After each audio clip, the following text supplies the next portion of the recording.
Muy bien, amigos, en Economía Verde vamos a conversar ahora de lo que es el avance del narcotráfico, por ejemplo, básicamente lo que es el cultivo de la hoja de coca en sectores o en áreas naturales protegidas y sobre todo cómo está afectando estas zonas o estas dinámicas de vida, nuestra biodiversidad y sobre todo las comunidades indígenas, las comunidades nativas de estos lugares donde se desarrollan estas actividades.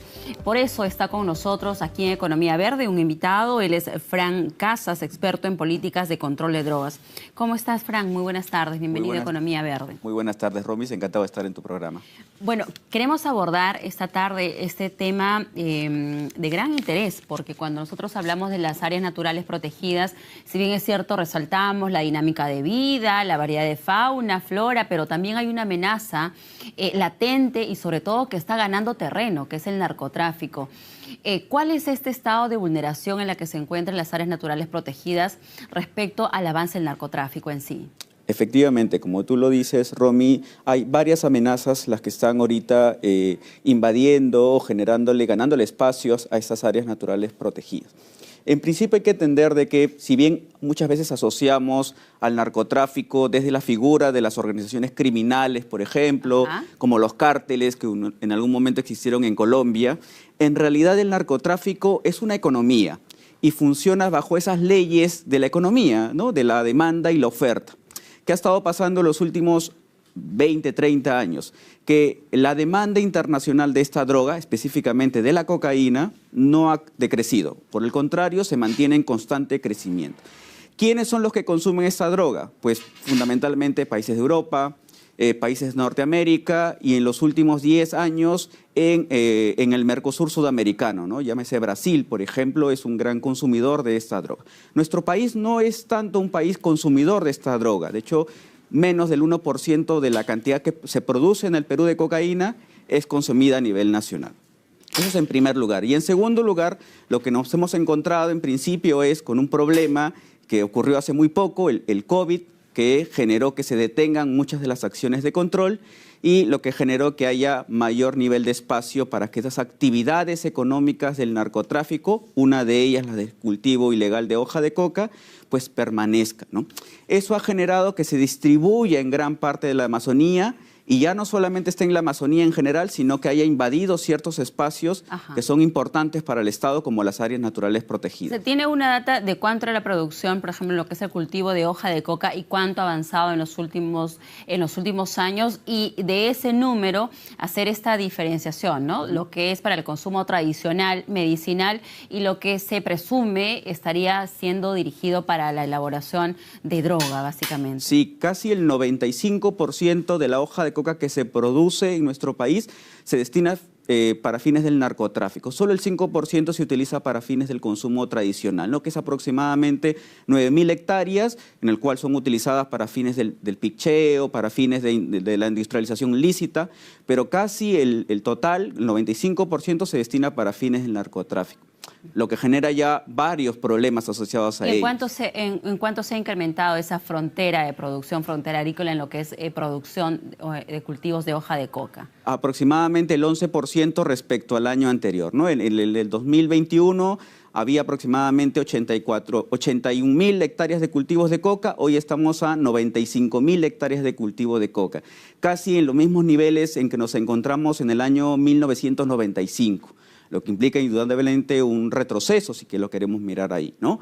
Entonces, identificas que ha sido en este periodo de pandemia que se detuvieron algunas acciones de control, ¿no? De interdicción, de repente, por parte de este trabajo multisectorial que se desarrolla, ¿no? De parte de las autoridades y todo, porque precisamente pues se tomaron medidas, ¿no? Para poder frenar o mitigar, en cierta manera, la expansión de la COVID, precisamente. Por un lado, evidentemente, pues la pandemia generó una prioridad estatal, que era salvaguardar la vida de los peruanos frente a esta epidemia. Pero existen otras prácticas que sí también son de nuestra responsabilidad y que debemos atenderlas para poder, digamos, resolver este inconveniente, ¿no? Lo primero que hay que tener en cuenta es que en los últimos años lo que ha ocurrido es que se han realizado muchas prácticas agrícolas, por ejemplo, que han generado una suerte de condiciones favorables para que también se dé el cultivo de hoja de coca. Cuando nosotros generamos actividades agrícolas que no son sostenibles, lo que tiene como consecuencia es que se generen, por ejemplo, nuevos caminos forestales, lo que ocasiona que esos caminos muchas veces sean utilizados por el narcotráfico también y favorece esas actividades. ¿Podrías ponernos algún ejemplo y de una zona determinada que tú conozcas que ha sucedido ello? Uno de ellos tiene que ver con lo que está ocurriendo en Ucayali, de hecho, ¿no? En Ucayali hay muchas actividades asociadas a la minería ilegal y a la tala ilegal, pero también a actividades agropecuarias comunes, lícitas, pero que no necesariamente se realizan de la manera más sostenible posible. Lo que genera finalmente en condiciones como la que ocurrió en pandemia, ¿no? Que ante la falta de oportunidades económicas, pues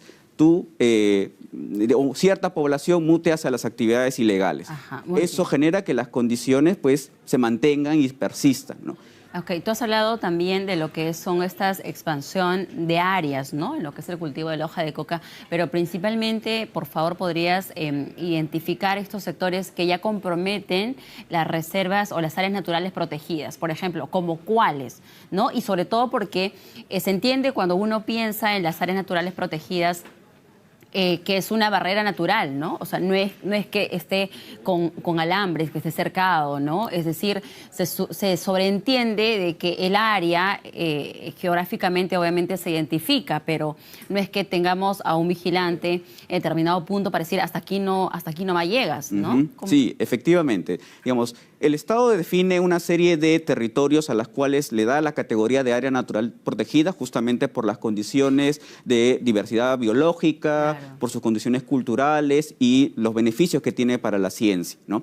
Pero en ese contexto, lo que ha ocurrido que en los últimos años crezca, por ejemplo, las actividades del cultivo de coca. Hoy en día hay cerca de 15.000 hectáreas de cultivo de coca en las 17 aproximadamente áreas naturales protegidas que se extienden por la Amazonía. Ello implica en realidad alrededor de 150 toneladas de cocaína que se están produciendo en ese territorio. Digamos, la actividad del cultivo de coca no es la única manifestación del narcotráfico, porque evidentemente hay muchas pozas de maceración, hay también caminos que se utilizan como pistas clandestinas para el aterrizaje o para el sobrevuelo de avionetas que trasladan la droga finalmente hacia el Brasil o hacia Bolivia, ¿no? Las, digamos, dos zonas más afectadas son las que contienen casi más del 60% de los cultivos de coca en estos territorios. Tiene que ver uno con el Parque Nacional Baguaja-Sonene, que se encuentra entre Puno y Madre de Dios, y por otro lado el Parque Nacional Cordillera Azul, que se encuentra en Ucayali, ¿no? Y entre otros departamentos como Huánuco y como San Martín. Son las áreas que se ven mayormente afectadas y donde hay también presencia de actividades criminales que están amenazando, en principio, por ejemplo, los guardaparques de Cernam. Eso, ¿no? Porque, a ver, además de identificarse esta actividad ilícita que realmente preocupa, de que se identifique que hay 150 toneladas de drogas que se estén produciendo en estas áreas protegidas, realmente llama la atención, llama a que debamos de actuar prontamente, pero también esto conlleva a los peligros propios de una actividad ilícita.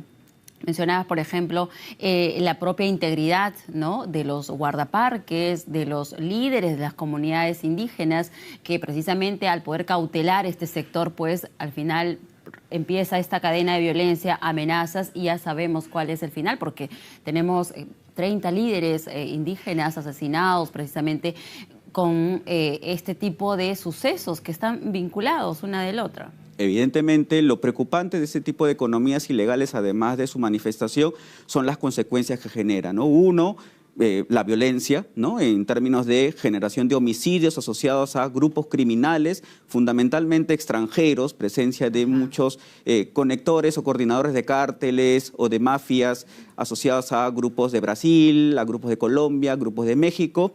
Pero por otro lado también hay consecuencias ambientales que en el largo plazo nos van a pasar factura, ¿no? El narcotráfico o cualquier tipo de economía ilegal pues no respeta las condiciones de sostenibilidad como otra actividad económica. Esta genera, por ejemplo, por el uso intensivo de insumos químicos, ¿no?, que muchos de los territorios pues sean degradados y sean irrecuperables. para otro tipo de actividad, además de que contaminan los ríos, ocasionando un cambio muy fuerte en la biodiversidad, que hace que muchas poblaciones que no participan o no quieren participar en esas actividades, pues tengan que migrar obligatoriamente, modificando todo el ordenamiento territorial. Entonces, tiene muchas consecuencias terribles. Indudablemente, la tarea es tratar de controlarlo, especialmente en estos lugares en donde sí hay una responsabilidad mayor por parte del Estado, ¿no? Como las áreas naturales protegidas o los territorios de comunidades indígenas, ¿no? Donde hay incluso manifestaciones públicas en las que exigen mayor nivel de control por parte del Estado. Eso, sobre todo queremos centrarnos ahora en esta última parte de lo que es las tareas que deberían, ¿no?, reforzarse para poder controlar esta situación. Ya tenemos 150 toneladas de producción de droga en áreas naturales protegidas, sin contar las otras áreas, que también es parte de nuestro bosque, y todo lo que desencadena, ¿no?, la afectación, los daños y todo. Sin embargo, ¿qué has identificado tú, ¿no?, desde la investigación también, que se puede actuar a corto plazo para poder atenuar esta situación? Claro que sí. En principio siempre partamos de la manera más estratégica, es partir también de los límites que te genera esta economía o este narcotráfico, ¿no? Al provenir uno de sus grandes factores de elementos externos que no podemos controlarlo desde el territorio nacional, que es la demanda externa, la demanda de los consumidores, pues ya eso genera un límite.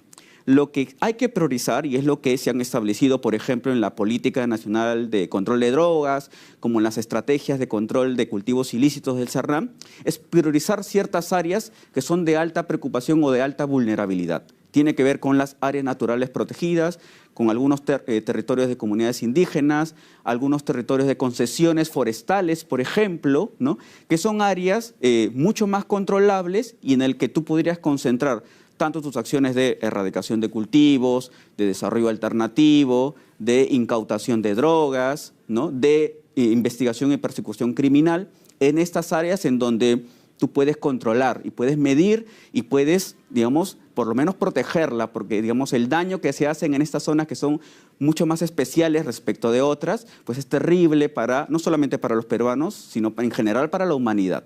Eso es uno, ¿no? Y lo siguiente, hay que tener en cuenta de que el narcotráfico finalmente es una economía y como tal genera muchos incentivos. La tarea de cualquier mecanismo de control tiene que ser justamente poder generar desincentivos o generar mayor riesgo a que haya condiciones para este tipo de actividades ilícitas, ¿no?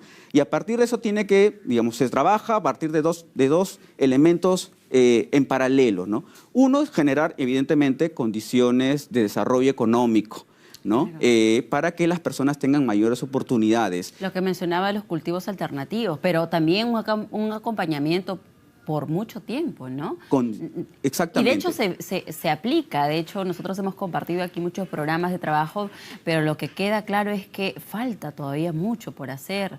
Hay todavía áreas nuevas donde falta todavía incursionar, buscar, ¿no?, ese entendimiento también de parte de los mismos productores, de que vean qué tienes acá, pero tienes también esta otra alternativa de no estar al margen de la ley, ¿no? Por un lado, como bien tú lo dices, ya se están haciendo muchas cosas importantes. El trabajo de DEVID ha sido muy valioso, muy importante, generando desarrollo alternativo, pero indudablemente es insuficiente si es que estamos hablando de desarrollo rural, ¿no? Y ahí el trabajo del sector agrario, agrícola, es muy importante, entre otros económicos. Pero solamente con desarrollo no se vence al narcotráfico. Necesitas también actividades de control, actividades de seguridad.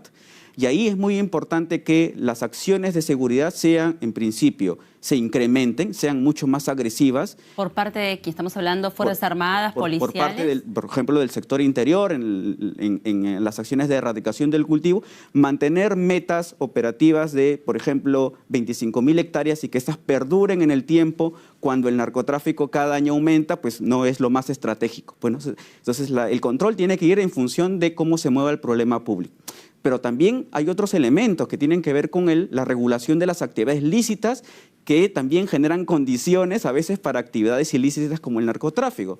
Por ejemplo, la regulación de los insumos químicos, que son lícitos, porque se utilizan también para otras industrias.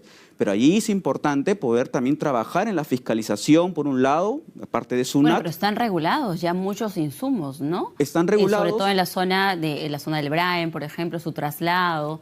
Están regulados normativamente, pero hay que ser más agresivos en el control y en el decomiso. Fiscalización, en todo en caso. En la fiscalización, que es el primer, digamos, punto de toda una cadena y que termina finalmente en la incautación. Sin insumos no podrías preparar nada al final, ¿no? Efectivamente. Se necesita ingentes cantidades y para poder camuflar todo ello se necesita, pues, como tú bien señalas, puntos de control, puntos de fiscalización, que también tiene que ver policial, SUNAT también, ¿no? O sea, un trabajo en realidad multisectorial, como siempre señalamos, todos actuando en conjunto, ¿no? Efectivamente, y el último punto de la cadena es finalmente controlar el dinero ilegal.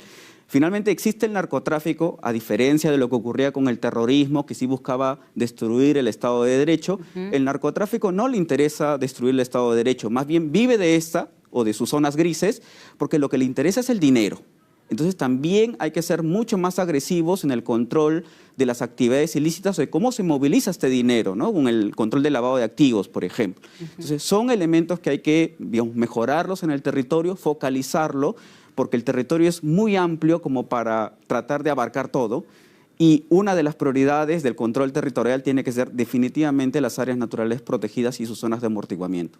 Claro que sí. Y algo cortito nada más, desde el Congreso de la República, ¿cómo también se puede sumar a esta tarea que desarrolla el Ejecutivo?